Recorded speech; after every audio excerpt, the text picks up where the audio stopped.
Welcome to Yale. We're super excited to have you here today. My name is Liam. I am a senior here studying history, and I'm from Honolulu, Hawaii. So we're standing on a part of Yale's campus known as Old Campus. This is the most historic part of the university. The buildings that you see around you were the first buildings to be built on Yale that the artist could use to build the statue. Just like in Harvard. No, but we're better. And so what they ended up doing was they lined the Yale class of 1914 up here on Old Campus, and the head of Yale at the time selected the most patriotic among them to pose for the statue. And so although the CIA may think they got a statue of Nathan Hale, what they really got was a statue of a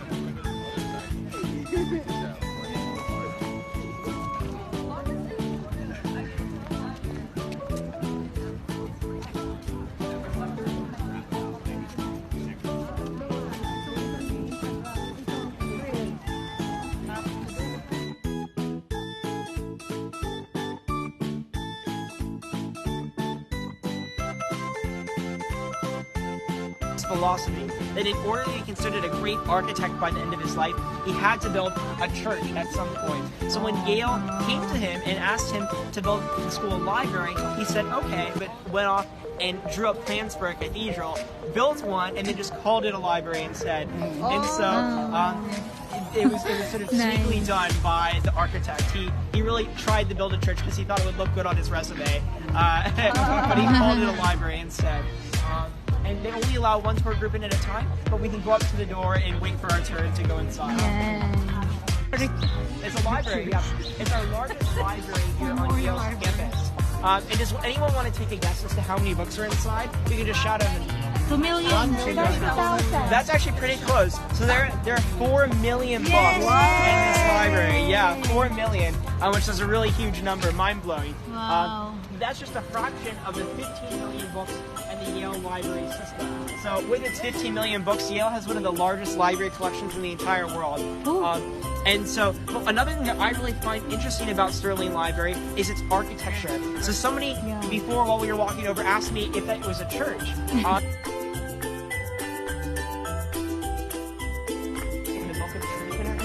And that's a reference to Yale's motto, Lux e Veritas, which in Latin means light and truth. Exactly. And she's surrounded by the muses of knowledge. And so this painting, although it may look like a religious painting, she's holding the orb of light in the Book of Truth. It's a 15-story castle-like structure. In each floor is packed wall-to-wall with books. And so that's where the majority of books are kept. We also have storage underground as well. So there's 3 stories that go underground as well. And there's another several 100,000 books below our feet. So this is really just the entrance to the library.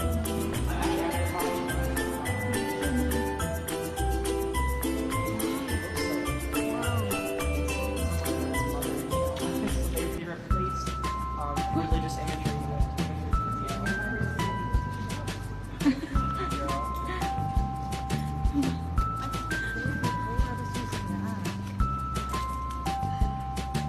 As I was mentioning outside, this library was really built to look like a church, and we can see that now that we're standing on the inside. But traditional elements of a church have actually been repurposed to serve the function of a library. So the place in a church where the altar would normally be, instead we have our circulation desk. And above the circulation desk, you'll see that really big painting that looks like you could jump and roll off religious imagery. It actually is the painting of Mother Yale. She's holding the orb of light. How long have you been doing this? Giving tours? Yes. About 2 years now. So, a little over 2 years. Actually, so if everyone can come on inside. I do. One room. We're actually going to go this way. It really varies. So one of the things that's cool about Yale's housing system is you get to choose how many people you want to live with. Oh, really? And so if you want to live by yourself, no problem, you can do that. But you will pay more. No? Everyone pays the same for no matter how many people you're living with. And so there are rooms that are as small as just for 1 or 2 people. About half.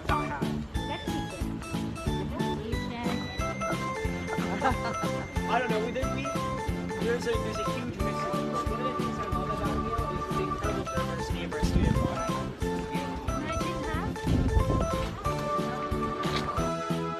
They're a little over 100 years old. So let's go inside this room.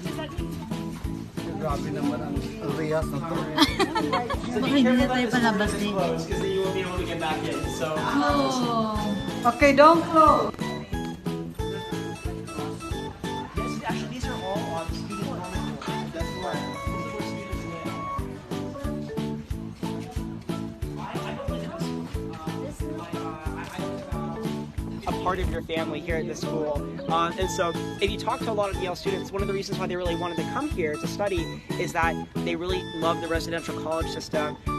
They loved Yale's emphasis on community and the way that each residential college really feels like a family. And that's actually what drew me to want to study at Yale in the first place.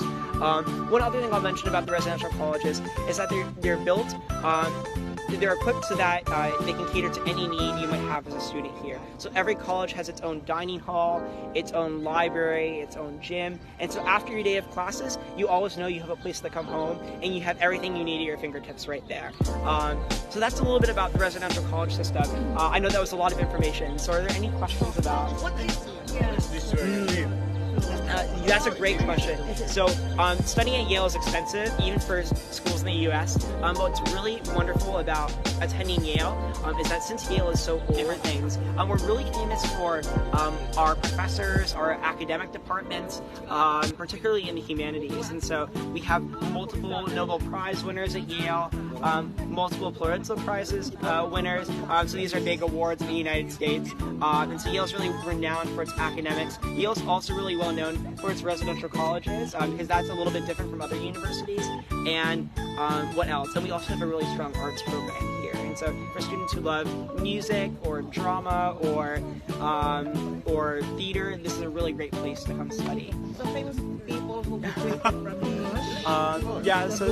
So several U.S. presidents have graduated from Yale. The Bushes are some of them. Hillary Clinton and Bill Clinton also graduated from Yale. Who else? There's way too many to count. So Google's a great place to end. And are there any other questions? I heard someone else that Yale can afford to pay for students who can't afford to come to Yale.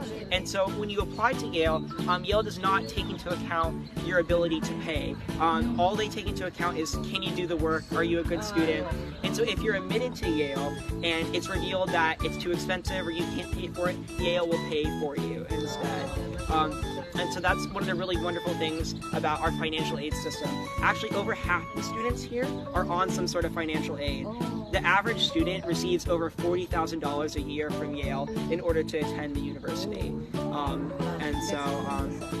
So that's the way that a lot of students are able to afford Yale, is that Yale is able to pay for them. Okay, great. GPA. Okay. I've heard multiple questions. Yale's, okay, you asked what